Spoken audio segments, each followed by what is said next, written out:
Morning guys, gigising lang namin. Papakita ko lang sa inyo kung anong itsura ng hotel. Nakuha namin to sa napakagandang presyo for 2 nights. Nakita nyo naman yung buko mukhang gago. Ang ibon na. So ito yung isang kwarto. Kadugtong niya sala. Maganda siya, hindi siya yung pang ordinaryo yung itsura. May aircon din kahit di na namin ginagamit. Tapos paglalakad ka ng konti, ito yung veranda. Ito yung buong itsura ng hotel. Yan. Hanggang dun sa kusina. So maganda yung hotel. Dito yung CR. Yan. Ito yung kwarto. Pag lumabas ka rin sa hallway, maraming ganitong design. Uy. Ginagawa ko. Si Denny pala galing CR. Pinapakita ko lang yung itsura nung tinutuluyan natin sa kanila. Ganda kaya? Ano? Maganda kaya? Saan banda? Ilong? Parang wala naman. Akin na nga. Bakit? Ikaw magkikritik? Para magkaalaman na. Okay. Rate 1 to 10. Ang rate ko dito. 10. Ha? 10? 10, maganda kaya ito sa presyo niya. Parang hindi naman. Hindi masyadong maganda para sa akin eh. Sige na. May maliligo pala. May kapitbahay pala kami. Oras, mag-alauna na. Palabas kami. Pero bago kami lumabas, papakita ko lang sa inyo kung ano itsura nitong tinutuluyan namin. Nakakuha namin to for 8,000 pesos for 2 nights. So 2 nights na siya. Yung iba kasi dito, 2,700, 3,500, tapos isang gabi lang yun. Tapos hindi niya kayang i-accommodate yung 3 tao. Ito nakuha namin, kaya yung hanggang 5. Pero 3 lang kami nag-i-stay dito. Well, maganda talaga siya. Maganda yung hotel. Hindi naman siya pang ordinaryo. Hindi maganda! Maganda kaya siya. Tingnan mo. Paano naging maganda tong hotel na to? Tingnan mo to. Yung kama. Ang kama hindi nagbi-blend sa kortina. Dapat ang kumot, dapat yung kortina blue din, ganon. Modern daw yung design O kamukha nung yan yung design yan sa dingding Anong kinaganda ng kahoy na to? Ha? Tsaka tingnan mo. Kung may jowa ka, majijilipan ka dito, tingnan mo Kaya ka ba bad trip kasi hindi ka nakapagdala ng lalaki dito? Ha? Umamin ka! Kaya nga galit na galit ako, di ba? Pero maganda siya. Kumpara mo sa ibang hotel na yung kahapon na pinuntahan natin. Diyos ko, yung pinuntahan namin kahapon, hindi man lang kaya kaming dalhin sa taas.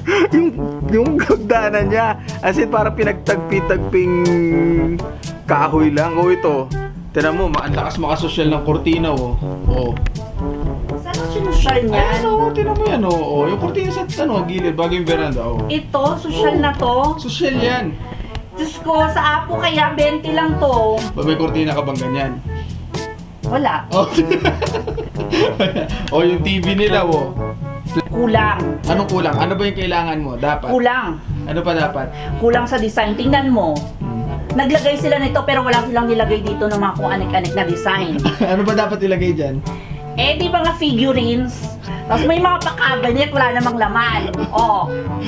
Tingnan mo yung veranda. Ang ganda kaya ng veranda Paano naman na magiging maganda tong veranda na to, guys? Paglabas mo, mukha ka na sa Vito Cruz.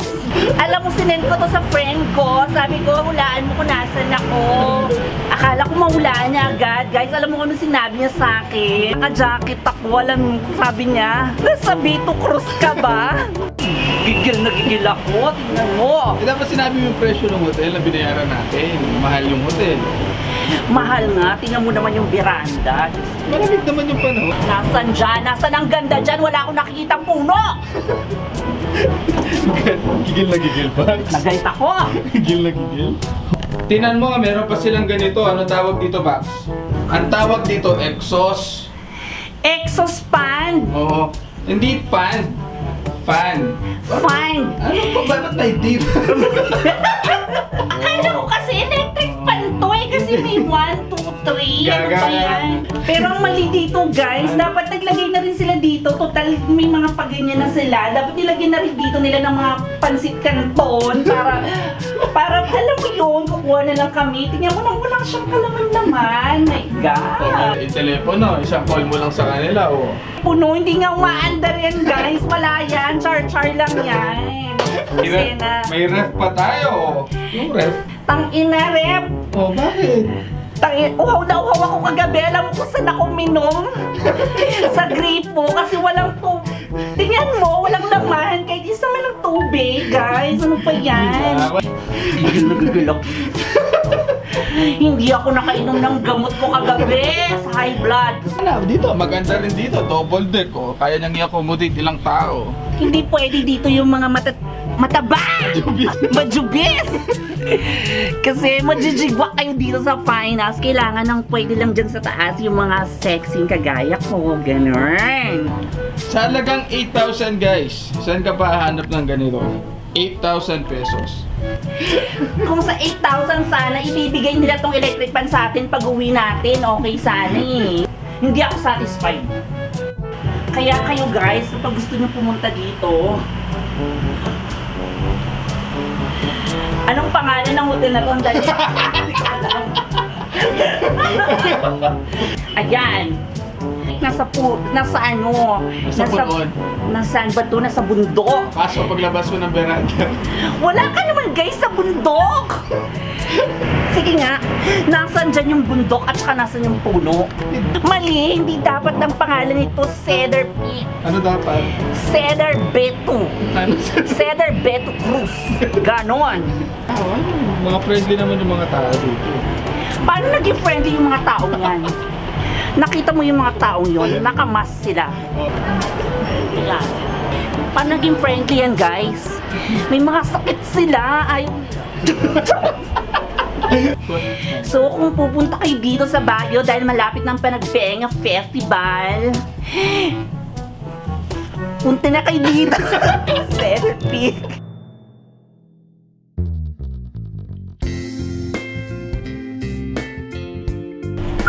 Hi guys! So ayan, nandito na kami ngayon sa nakaligtas na kami sa bingit ng kamatayan. Charot lang. And we're here na sa lugar. We're here at Agola Union. Pahinga na naman ng very very light. So ayan guys. Sa likod ko ang mga kapalayan.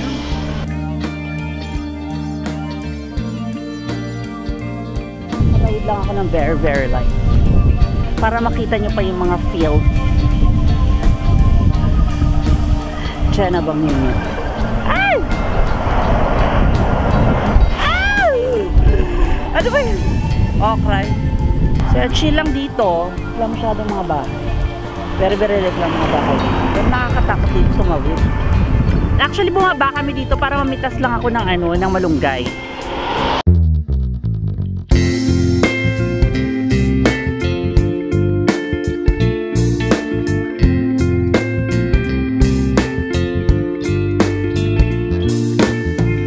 Hello guys! Welcome back sa aming channel.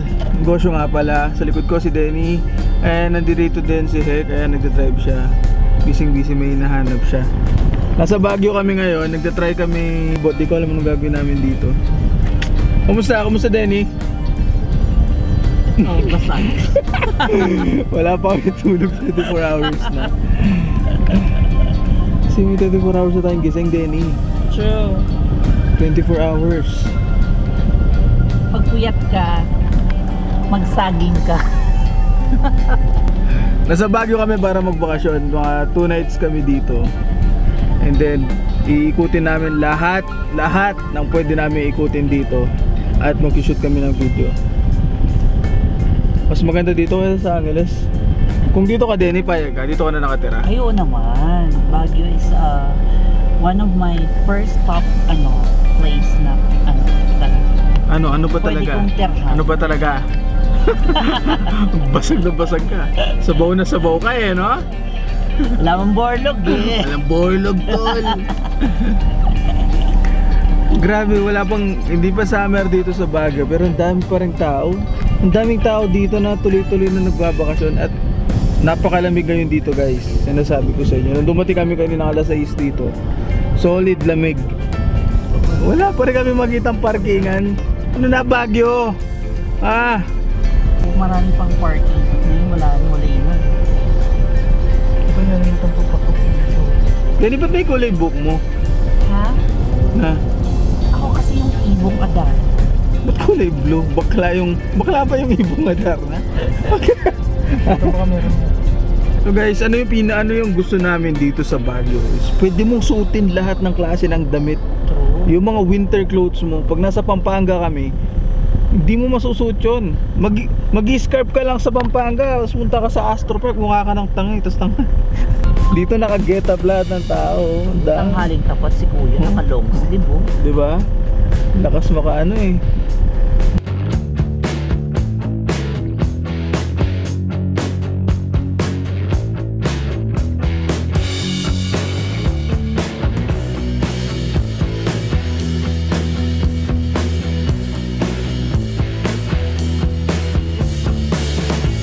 So yun guys, no?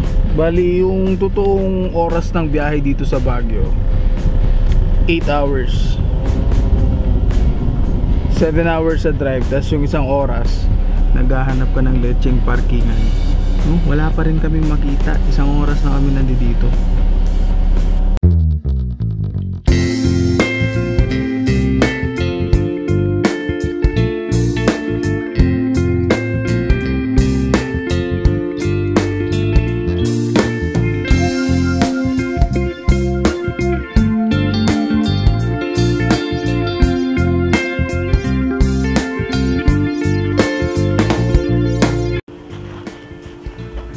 Hello guys, again salay tayo. Camp Janhay. Nag-record kami kanina kaso nakapatay yung mic. Maraming tao ngayon dito. Anong haggard? Kasi wala pang tulog, 24 hours na kaming gising. At itong lugar na to, kung makikita niyo yung lugar na yan, yan ang nakakami sa Baguio. This is me again, Denny. Kanina walang mic, kaya wala, charot-charot lang yon. So, sa kabila ng dagsaan ng turista dito sa Baguio, alam mo yon, wala eh. ulit. Mali yun, mali. Wala yung sabihin ko, wala pa yung hindi pa ginaganap ang Panagbenga Festival dito, pero sandamakmak na ang tao nagpupunta dito guys. So, alam mo yun. So, nandito kami ngayon sa isa sa mga pinupuntahan dito sa summer capital of the Philippines. Ito ang Camp Janhay. Tama ba ako? So iba guys ang pakiramdam pag nakaano ka. Pag nandito ka sa mga pine trees, nakaka-relax, nakakatanggal ng stress. So, lahat ng mga problema mo mawawali pag nandito ka na. Pero pagbalik mo sa bahay nyo, di back to normal ulit. Tsaka gusto ko pasalamatan ang lahat na nag-subscribe dun sa aming channel. Okay, thank you sa inyong lahat. At dun sa mga hindi pa nagsasubscribe, mga walang hiya kayo, mag-subscribe na kayo. So yun guys, yung si Denny, isa sa mga kasama namin sa Victorious Squad. Bagong recruit yan sa mga content material namin. Pala nagpapasalamat kami sa mga nag-subscribe dun sa channel overnight after namin i-announce yung second channel. Maraming salamat sa inyo guys. Sa mga nag-like dun sa videos na pinusa namin, maraming salamat din. And asahan nyo na mas marami pa kaming ipopost na content.